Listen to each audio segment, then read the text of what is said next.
Honorable Election Commissioner Dr.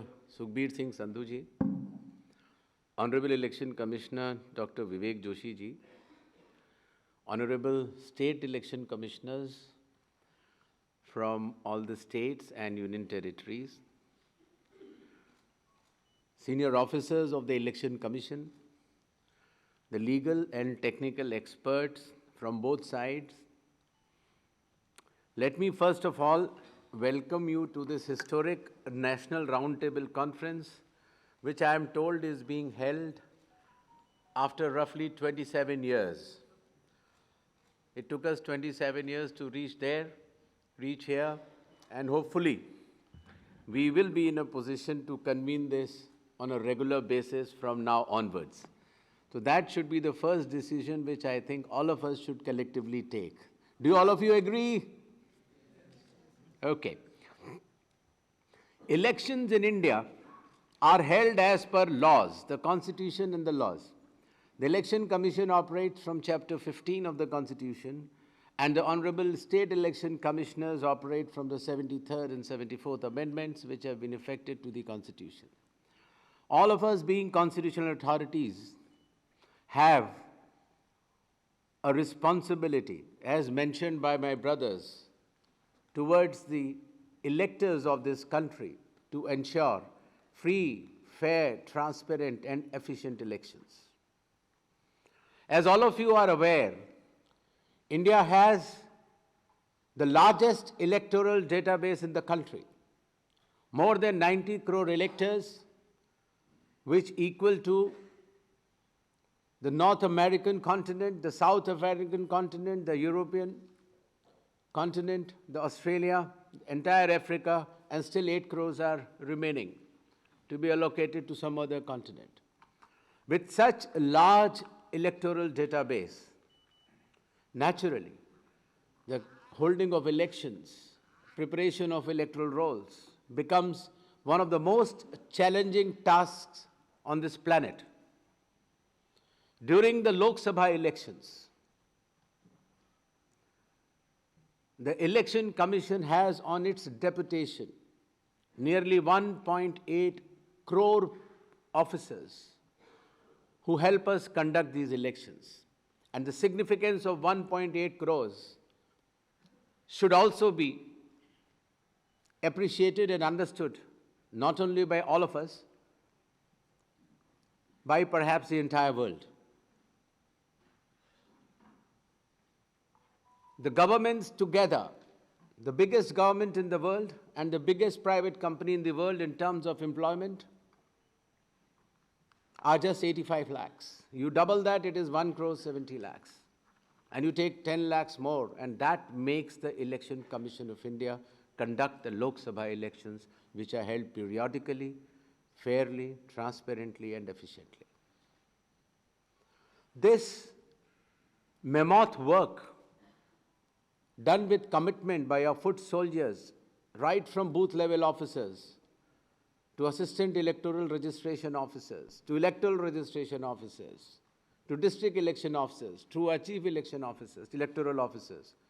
India has earned a global prestige, and the result, as you saw, India today chairs the world's leading organization, that is International IDEA, which contains 36 countries. Recently, we held an international conference here where 70 countries participated. And each of them were not only interested to collaborate with the transparent practices being adopted by the Election Commission, some of them have also brought laws in line with what is happening in the country, that is special intensive revision. Looking at this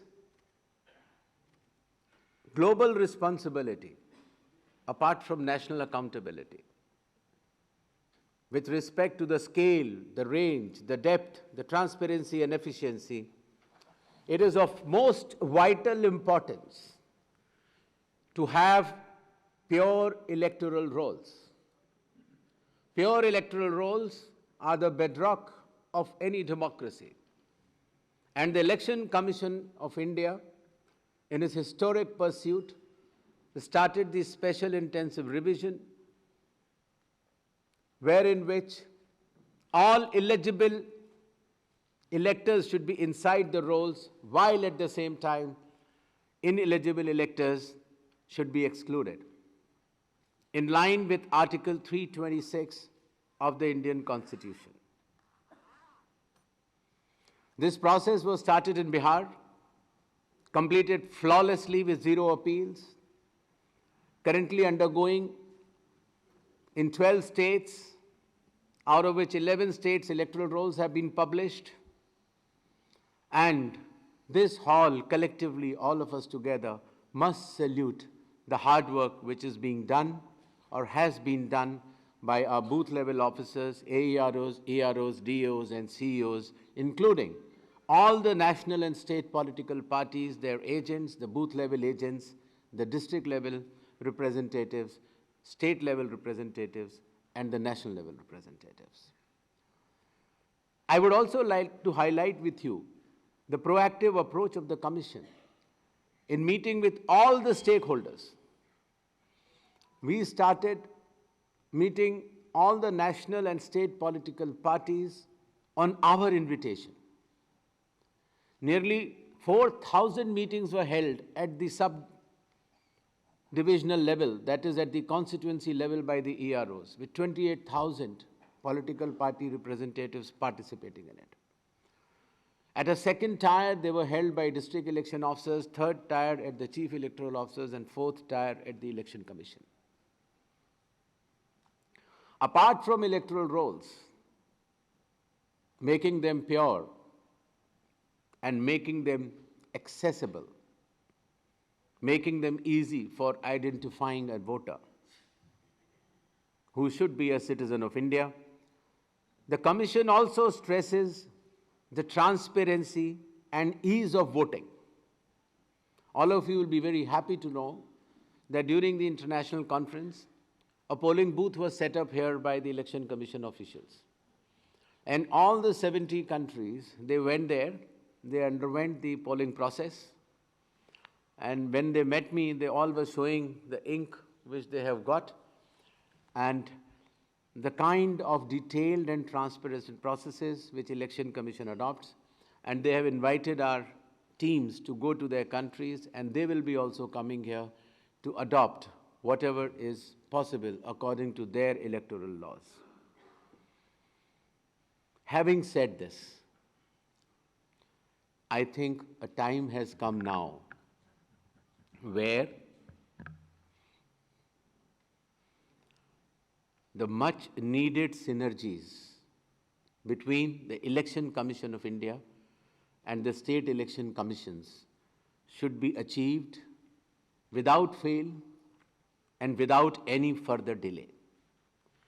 In this era of technology and fast-moving information, it is of utmost importance that all of us, being constitutional bodies, discharge our duties with a single goal, and that is, we all should be collectively able to provide each and every elector of this country a pure electoral roll, transparent and maximum ease of voting, so that there is no conflict between our processes as far as the electors are concerned.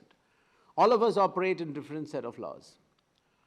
The constitutional responsibility to the Election Commission of India gets translated through the Presentation of People Act 1950 and Conduct of Elections under Representation of People Act 1951. These set of legislations are approved by the Parliament.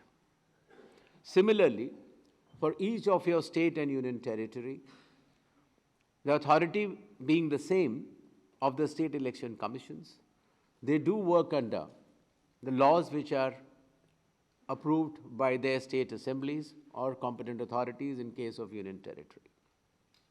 It's very important that there should be synergies because the RP Act 50 and 51 gets amended from time to time, and constitutional amendments, perhaps when they do not take place in any other state legislature, the outcome for the elector becomes divergent. Now, that is one issue which I would request should be addressed today in this conference. How do we address it? One, technology.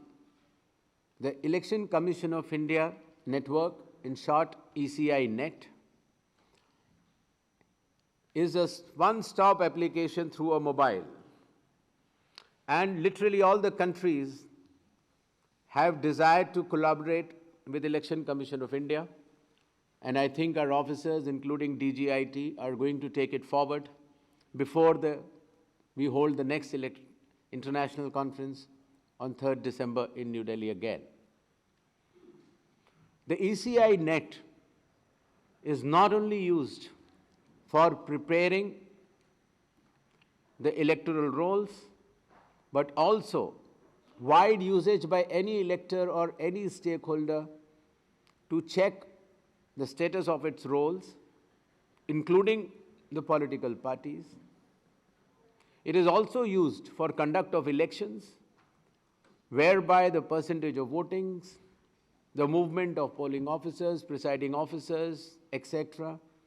And it is also used for counting, where the results are displayed on near to real-time basis. It is also used for nominations, the affidavits given by the candidates, and literally anything which is under the elections is on ECI Net, and it's being upgraded day to day by our IT team. And further developments we will also like to associate with all the state election commissions, so that this hard work which has evolved over years in the Election Commission of India and being given final touches by our IT team is utilized for the benefit of electors by all the state commissions as well. The second issue which, when we have met state election commissioners, many of them have been senior to me in service in the past, they have raised an issue of the electronic voting machines to be shared as and when they need, provided we do not need them.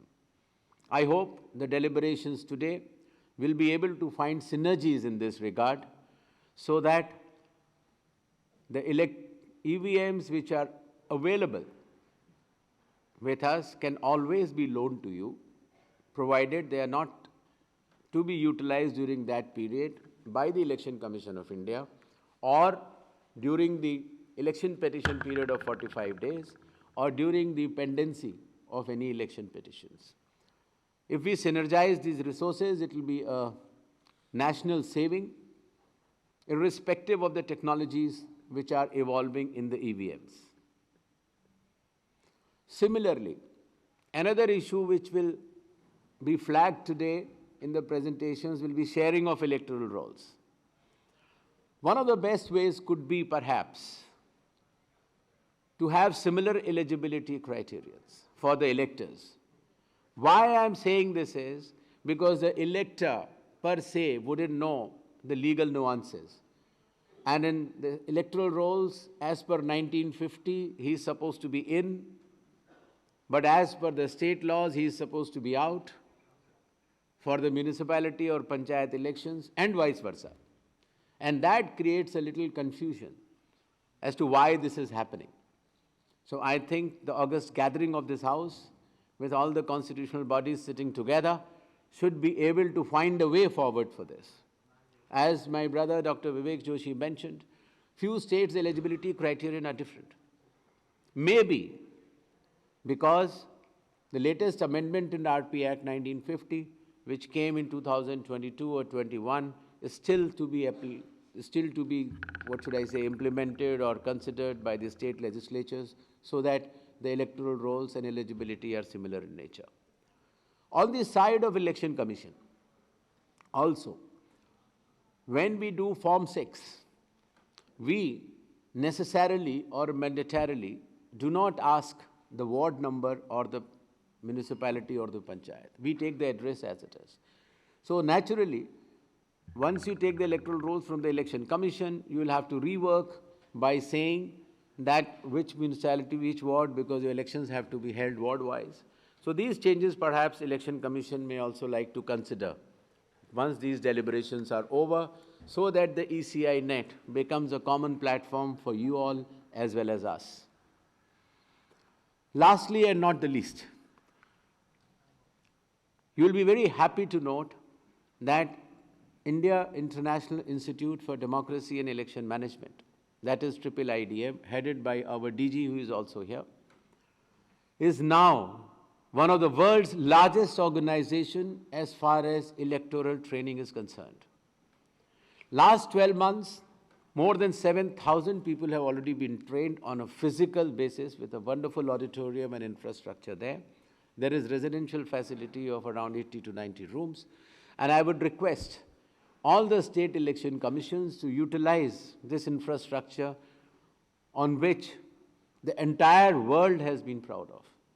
And perhaps nowhere we have such a wonderful campus with virtual labs, with training materials being developed and with videography being delivered or video reels being delivered, lectures, training materials, etc., etc.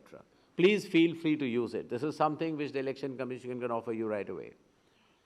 With these little words, I'm very happy to say this inaugural words, which will perhaps set the tone for this conference and hopefully this one-day conference between the constitutional bodies, that is Election Commission of India and state election commissions, would come out with decisions keeping the elector-centric approach.